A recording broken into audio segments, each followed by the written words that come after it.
One of my earliest memories of video games was when I was 6 years old and I was over at my friend's house playing Grand Theft Auto 3.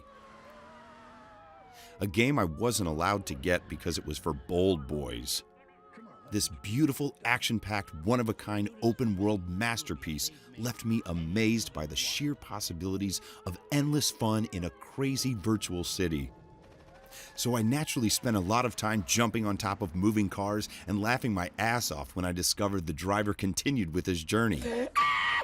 The game truly was groundbreaking, with little to no boundaries, and was the perfect match for my sophisticated 6-year-old brain.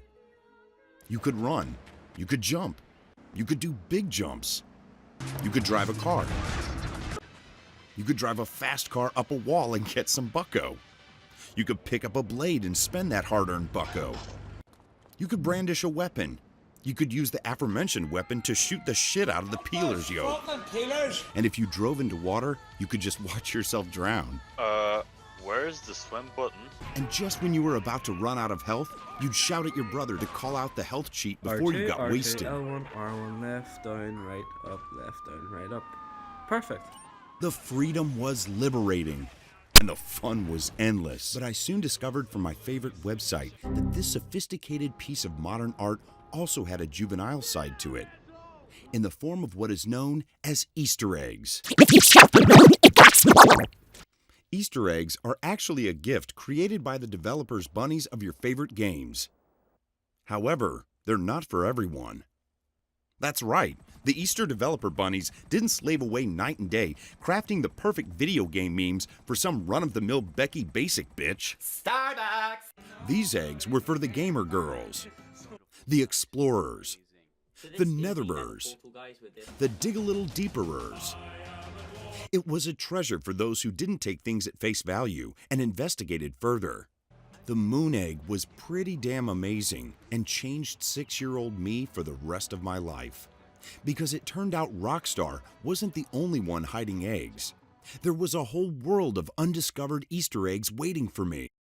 From now on, every time I got a new game, I jumped on the wonderful World Wide Web to check out if this baby had any cheat codes. I'd also be checking out if she had any eggs.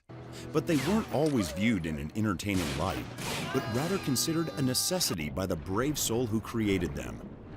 You see, once upon a time in video game history, Atari wouldn't credit programmers' names in an effort to stop competitors from stealing their valuable employees.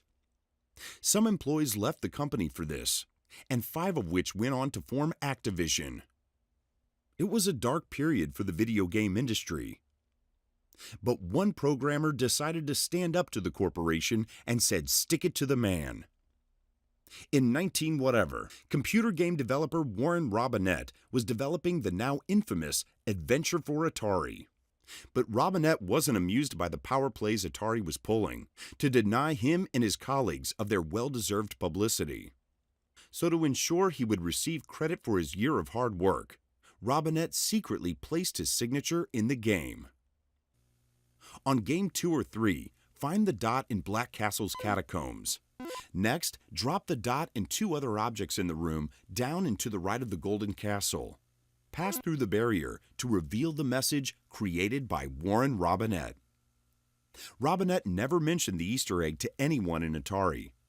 It remained a secret until 1980 when 15-year-old Adam Clayton sent Atari a letter documenting his surprising find. Initially, Atari wasn't impressed with Adam's find, and tasked developers with finding the responsible code in an attempt to remove it. However, at the time, the cost of a new memory chip was around $10,000, making it a pricey endeavor. The director of software development, Steve Wright, argued to keep the message in the game, believing it gave players additional incentive to find it and play their games more, and suggested these were like Easter eggs for players to find. And sure enough, Atari decided to keep it. Wright even went one step further to make it an official policy at Atari that all future games should include Easter eggs. Marco! So, I hope you enjoyed the story. According to some other guys, they were actually first to create Easter eggs, but that doesn't exactly fit into the narrative of my story, so let's just conveniently ignore that. Excellent.